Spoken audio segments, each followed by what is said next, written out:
what's the biggest reason for the Pats' success? Like, what is the reason that they have turned from last year being one of the worst teams in the league? They won 4 total games last year through the entire season, and now 6 weeks through the season, they've won 4 games. What is in your opinion, Josh, the biggest reason they have turned this ship around? The biggest, if we're going the biggest, I have 2 reasons, but if we're going the biggest, I think it's simply Drake May.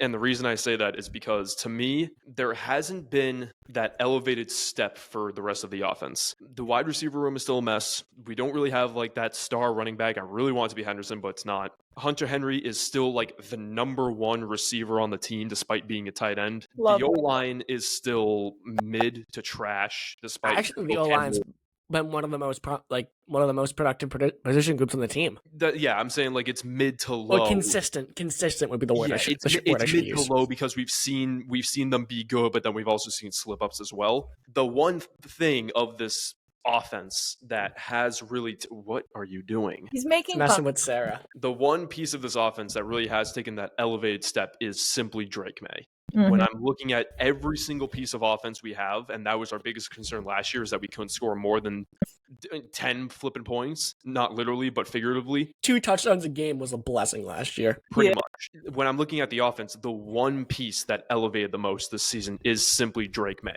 And it's that simple to me. It's just saying that Drake May took this step forward and he has a rocket strapped to him right now. He's going to the moon, baby. I agree with you. But I'm going to say Mike Vrabel. That was my other reason. Because he's come in, being a veteran of the Patriots, he's come in and he has, I can't think of the right word, but he has like instilled this kind of faith in these guys. He has made them work better together. And for once, I feel like they're actually like connected and like cohesive, and they're a group, they're a team. Whereas in the last couple of seasons under Mayo, even under Bill, and that hurts me to say because I love him, but I feel not as much as Jordan, but yeah. No, thank you. Jordan. Shut up.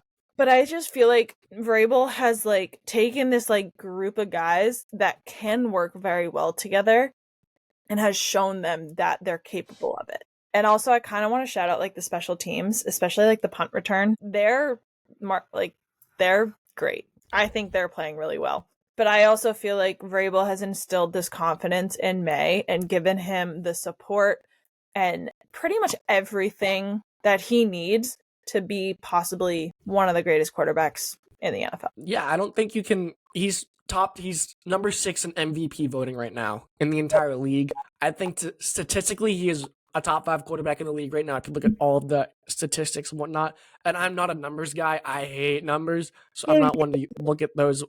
Sara and I were in the same stats class, and Sara didn't go when I watched Harry Potter. So that shows you how much we love numbers in this podcast. That I was like, wait, we were? Yeah, you just never showed up. I just never went. Yeah, Sara would not go when I watched Harry Potter. Tom's like not paying attention. Class, his head's down. The teacher calls him, Avada Kedavra, what? Literally, the one day I paid attention was like, bring your son to work day. And the teacher had her like 5-year-old son Kennedy in there. And that kid was watching the like Paw Patrol on his iPad. And that show's fire. So I was like, yo, big man, call it? Paw Patrol is fire. I thought you called it the other thing. No. Head out of the gutter. And I was like, yo, big man, you come sit back next to me. So there's like 5-year-old and I sat next to me. And then I answered a question in class. And she was like, how'd you get that? And I was like, Kennedy told me. And she was like, smart kid, how'd you really get it? I go, I have no clue how I got that answer. Kennedy, I was like, I was just trying to get out of that answer. I just threw a number out there and it was the right answer. So that was stats class. But for me personally, and while I agree with the both of you that Drake May becoming a top 5 quarterback in the NFL so far is a huge reason because he's elevating everybody around him. And Mike Vrabel coming in and changing the culture, getting rid of not his guys, bringing in pieces like Harold Landry, Milton Williams. He goes out and drafts Henderson, who hasn't been great, but he makes the big move. Even though he's not the GM, I credit him with all this, bringing in Stephon Diggs. I think the biggest reason they're playing so well this year is they've hit on their last... What's up? If you say Stephon Diggs, I will call and scream and choke you out. Okay. No, I think it's more the fact they've hit on their last 3 first-round draft picks. Gonzo's legit. Yeah. One of the best man-to-man cover safeties corners in the league. Drake May's your guy. He's your franchise. And Will Campbell, your left tackle, on the Yeah. blind side, protecting Drake May, giving him time in the pocket, allowing him to roll out to his right and not feel bad, even though it's on the left side. You can don't have to worry too much about that. I think just overall hitting on your last 3 draft picks, because think about it. You have drafted an elite corner, an elite quarterback, and looking like an elite offensive lineman. That's huge to hit on your last 3 draft picks. And you look at the years before that, the Cole Strange, the N'Keal Harry, who was the other bum that they drafted after Cole Strange? I have my book. His name's escaping me right now. But if you look back through those, Yeah, I like Strange. Cole Strange was terrible. Wait, no, I'm thinking of a different Strange. Never mind. I have to go back and look, but There's a Strange, I think there's a Strange on the Jags, and that's why I think that's their tight end. Like Brandon Strange or something like that. Like him.